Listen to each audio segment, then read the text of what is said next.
About what a post-pandemic world might look like for both vaccinated and unvaccinated Americans. Here to help answer these questions, unemployment attorney Dominic Romano joining us live. Also, Manny Sethi is a trauma surgeon and founder of the president of Healthy Tennessee. Wanted to correct that. David Pietro is joining us here on the program. So guys, great to see you here. We're going to get these questions answered. I want to start by reading some tweets sent out by New York Governor Andrew Cuomo. In fact, he said, congrats to the Knicks and Nets on making the playoffs. At playoff games, at least 50% of seating will be for vaccinated people. In unvaccinated sections, masks and social distancing will be required. Teams can decide how much of a stadium will be a vaccinated section. Followed it up with this, saying the best way to have a great summer, get vaccinated. There are real benefits to getting vaccinated besides protecting your health. You'll be able to do all the things you love. Hashtag vaccinate New York. As we know, governors have played by a special set of rules during the pandemic to sort of keep things under control.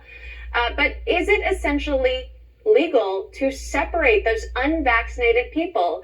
David, talk to me about it. You know, there's nothing specifically in the law directly saying you can discriminate on people that are unvaccinated, but there is indirectly. Our Civil Rights Act says that we cannot discriminate on people for religion. What if I have religious beliefs that don't allow me to be vaccinated? That's my right.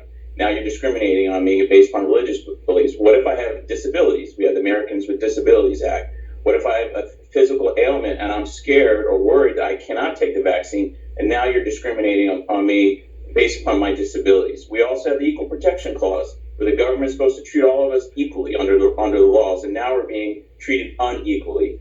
And we also have our right to privacy under HIPAA laws, our constitutional right to privacy, state law rights to privacy of our healthcare records. Now we're to have to disclose those to have access to what every other American would have access to if they're vaccinated. So there's a lot of legal challenges that can be brought against these laws. They're really just inherently unfair. We threw the Constitution away when this pandemic started, and it's really unfortunate that our rights have been trampled on. We really need to start pushing back and fighting back and getting our rights back to where we were in 2019.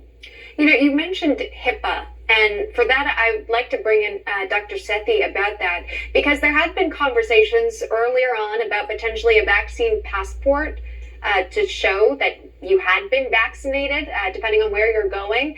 But couldn't that violate HIPAA? And how should patients approach that?